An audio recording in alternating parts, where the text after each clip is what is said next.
তাকে কোনো কেউ কাজে নেবে, ব্যবসাতে নেবে, লেবারে নেবে, নিড়াতে পারবে, ভুঁই নিড়াতে পারবে, কোনো জায়গায় যেতে পারবে, ভালো জায়গায় বিবাহ হবে, চাকরি করতে পারবে, পড়াশোনা করতে পারবে, কিচ্ছুই পারবে না বাবা। কিন্তু এই চোখ দিয়ে আমরা আজকে চোখের পানি আল্লাহ পাকের জাহান্নামের ভয়ে খৌফে আজকে বের করতে পারি না। কিন্তু রাতকে রাত মোবাইল দেখি। আপনাদের এলাকায় মনে হয় মোবাইল কম দেখে নাকি গো? হ্যাঁ, মা বোনরা মোবাইল দেখে? মা বোনরা মোবাইল দেখছে? ওই পিছনের লোকগুলো বলছে না ভয়তে যদি বাড়ি গিয়ে ঠোকে, চিন্তায় পড়ে গেছে বাবা, বিরাট কষ্ট বাবা। আজকে যা অবস্থা দেখতে পাচ্ছি কিছু কিছু মুর্শিদাবাদে এলাকাতে দেখা যাচ্ছে, ধুলিয়ান টিভি বলে একটা আছে, তাতেও দিয়েছে বাবা, মাঝে মধ্যে দেয়। আমি আপনাদের বলি, বলুন মোবাইল এসে বলুন পরিবারের দিক দিয়ে মানুষ ভালো আছে না খারাপ আছে, জোরে বলুন।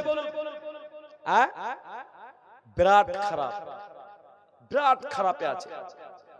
আমরাও মাধ্যমিক পরীক্ষা দিয়েছি, উচ্চ মাধ্যমিক দিয়েছি, তারপরে বিএ পাস করেছি অ্যারাবিক অনার্স নিয়ে, তারপরে বিএড কমপ্লিট করলাম। আজ পর্যন্ত টুকলি কি জিনিস বুঝি নাই বাবা।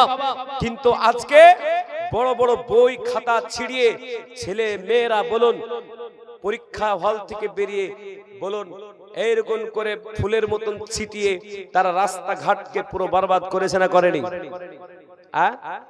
কিসের জন্য বলুন তো? এত টুকলি কেন? এই মোবাইল। দিদিমণি তো মোবাইল দিয়ে দিয়েছে না? দিদিমণি দারুণ মোবাইল দিয়েছে না? ক হাজার, 12,000, 10,000। আর যুবক ভাইরা তো ব্যাপক নাচানাচি করছে জানেন। আজকে একটা মোবাইলে দেখছিলাম, নাচতে নাচতে প্যান খুলে দিয়েছে। কিসের নাচ? বলে মাসে মাসে 1500 ভরবো আর গেম চালাইবো। গান জুড়েছে বলে মাসে মাসে 1500 ঢুকবে আর গেমে ভরবে আর তারা মোবাইল চালাবে। আপনার মোবাইলে দেখবেন কখনো ভাসবে, দেখবেন। আমি খুললাম আর ফর্ম করে ওইটাই আসলো। আর মা বোনরাও বিরাট খুশিতে আছে। কেন? আপনার মোবাইল চালান। আমি দেখেছি কাজ থেকে 4 দিন আগে দেখলাম ভান্ডার টাকার কোন কিলিয়ে বিরাট নাচানাচি, বাপরে বাপ, আস্তাগফিরুল্লাহ। নাচতে নাচতে শাড়ি খুলে চলিয়েছে। কেন?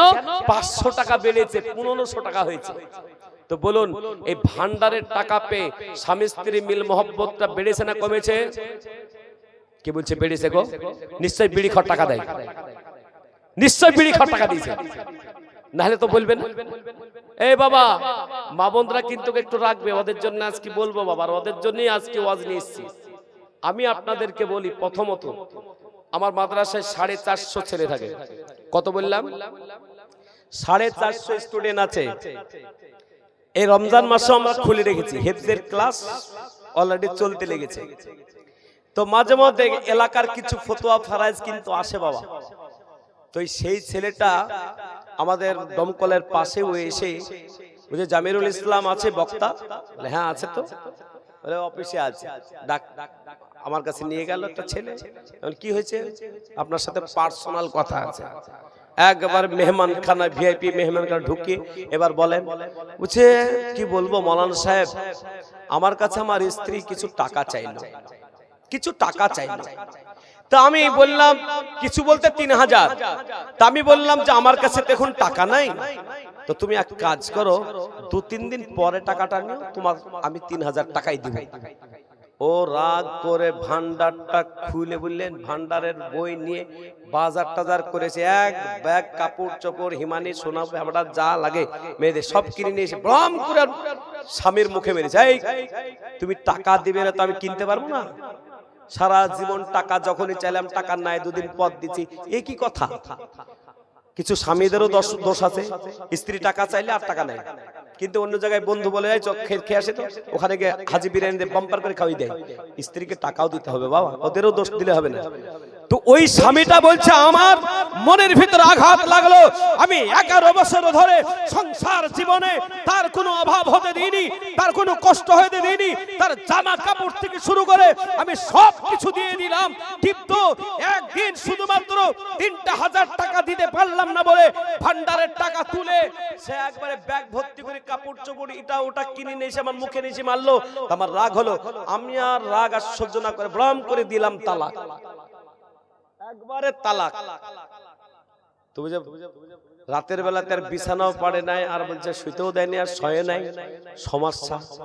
ঘরের একদম আমার মাথায় সকালবেলায় ভোরে ফার্স্ট ক্লাস আমাদের 6:30 থেকে শুরু হয়, 7টা থেকে কখনো শুরু হয়, টাইম অনুযায়ী 7:30তেও হয়। একবারে সকাল সকাল চলে এসেছি বাবা। তাই বললাম যে তুমি বাড়ি যাও, বাড়ি যাও, তওবা করো, জীবনে আর বলো আমি আর কখনো এরকম করে তালাক দিব না। বলো তালাক হলো সব থেকে জঘন্য কাজ। বলো যাও। বাড়িতে গেছে তাও বিশ্বাস করে না। আবার ওই স্ত্রীকে দিয়ে ফোন লাগিয়েছে, জিজ্ঞেস করো মাওলানাকে। বলে সংসার জীবন তো টিকবে, কিন্তু তওবা করতে হবে, আর এরকম কাজ আর কখনো করব না। স্ত্রীটা বলছে আমি আর জীবনও এরকম কাজ করব না, এরকম করে আর স্বামীকে অসম্মান করব না। বাবা আপনাদের এলাকায় মনে হয় এরকম করে না, মনে হয় নাকি?